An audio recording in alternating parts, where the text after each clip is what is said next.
When people think of rivalries in basketball, they usually picture the NBA. But the truth is, some of the most intense, emotional, and downright personal rivalries aren't happening in men's hoops anymore. They're happening in the WNBA. And if you haven't been watching closely, you've missed fights for respect, battles for identity, playoff grudges that lasted years, and even cultural wars sparked by single moments. These rivalries got so personal that the final score almost felt irrelevant. Because what was happening underneath between players, fan bases, cities, and sometimes entire movements mattered far more. Today, we're diving into the top 5 WNBA rivalries that got way too personal. And just a warning, some of these didn't start on the court. Some started with pride, pressure, and moments nobody saw coming. Every era needs two teams that refuse to let the other breathe.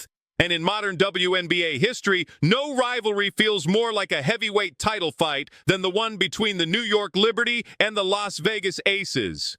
This rivalry didn't grow slowly, it exploded. Overnight, it became the clash everyone wanted to see.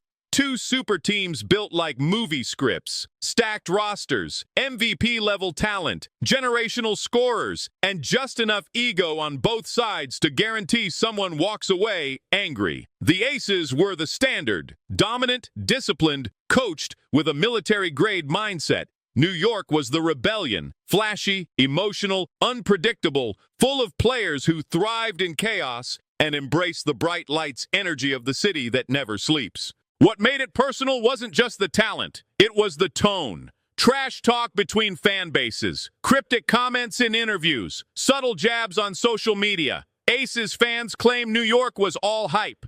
Liberty fans fired back saying Vegas only won because they got every star money could buy. Then came the finals matchups, high-stakes games where nobody could hide. Every screen felt like a collision. Every loose ball turned into a brawl. Every foul triggered crowd reactions like playoff hockey. By the time the final buzzer went off, it didn't feel like a game. It felt like a war of identity. And the most intense part? This rivalry isn't finished. Both teams are still loaded. Both still want the crown. And every single time they meet, the temperature goes up. But nothing, absolutely nothing, prepared the league for the next rivalry on this list. Because this one started in college and took over the entire WNBA. Some rivalries are about talent, some are about winning. But this was about everything. Race, media, double standards, spotlight, social media wars, and what it means to be a woman in sports today. Caitlin Clark, the silent assassin, the long-range menace, the player who made impossible shots look routine. Angel Reese, the unapologetic powerhouse, the emotional leader, the player who wasn't scared to show swagger even when the world commented on every move. Their rivalry started in the NCAA. The moment Angel hit Caitlin with the "you can't see me" gesture and pointed to her ring finger, the world stopped arguing about basketball and started arguing about everything else. Overnight, the rivalry became bigger than the game itself. People debated, why is Caitlin praised for trash talk but Angel gets hate? Why does the media frame these players differently? Why did this simple gesture expose a cultural double standard? It was chaos, and people loved every second of it. Then both entered the WNBA, and the rivalry got a new stage. Every matchup became an event. Every foul triggered Twitter debates. Every post-game quote became content for millions, and the players knew it. You could see the tension in their body language. You could feel the competitive heat in every possession. But here's what made this rivalry truly personal. It was never just about them. It was about what they represented. Caitlin became the symbol of a new generation of fans discovering women's basketball. Angel became the symbol of players demanding respect, emotion, and visibility on their own terms. Together, they brought in millions of new viewers, broke attendance records, and made women's basketball mainstream. And yet, despite all the noise, both kept improving, kept grinding, and kept fueling a rivalry that isn't just entertaining, it's becoming historic.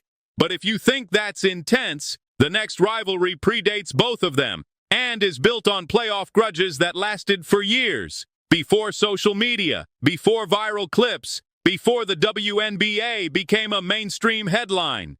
There was Minnesota versus Los Angeles, This rivalry was pure. No algorithms, no TikTok edits, just two teams that could not stand each other. The Lynx were a machine, fundamental, stacked with veteran leadership, disciplined in every possession. The Sparks were the opposite, fiery, emotional, led by personalities who loved the spotlight as much as the challenge. Their games didn't just feel competitive, they felt aggressive. Playoff series turned into grudge matches. Hard screens sparked arguments.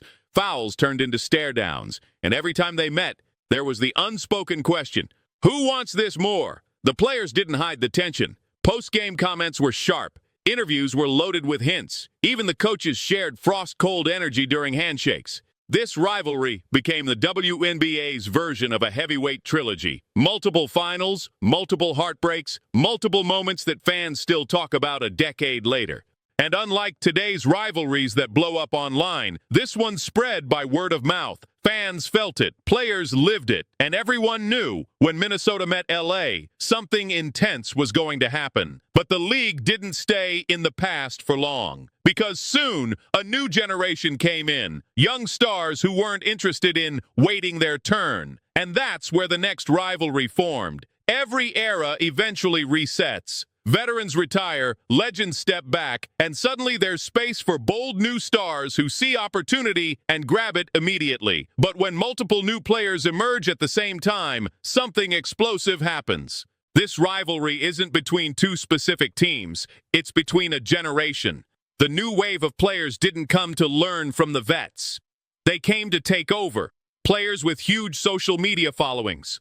Players with massive NIL deals from college. Players used to bright lights, viral moments, and high expectations. And they weren't shy about calling out what they didn't like. If a veteran pushed them, they pushed back. If someone underestimated them, they used it as fuel. If someone talked trash, they fired shots right back online. Games between rising teams suddenly felt personal. Every rookie matchup felt like a power struggle. Every headline became part of the rivalry story. And that's what made this feud so messy, the speed. There was no slow buildup, no years of tension, just young stars entering the league with confidence and refusing to bow to tradition. This generation has edge. It has personality. It isn't scared of conflict, and fans absolutely love the chaos.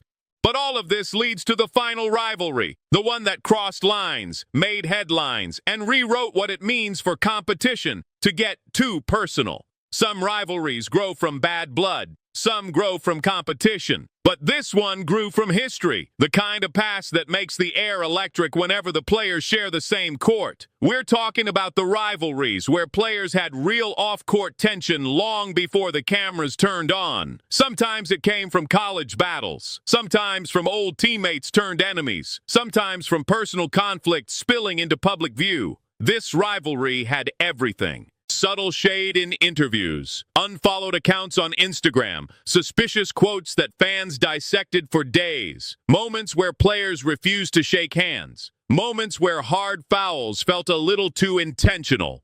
Fans didn't need context. They could feel the tension instantly. And every time these players met, the energy shifted. The game slowed down. Crowds leaned forward. Commentators chose their words carefully. This rivalry wasn't just competition, it was a statement, a reminder that even in the pros, personal history matters, a reminder that emotion can't always be hidden, a reminder that basketball players are human, humans who remember every slight, every insult, every moment they felt underestimated. And sometimes those memories fuel the best basketball we've ever seen.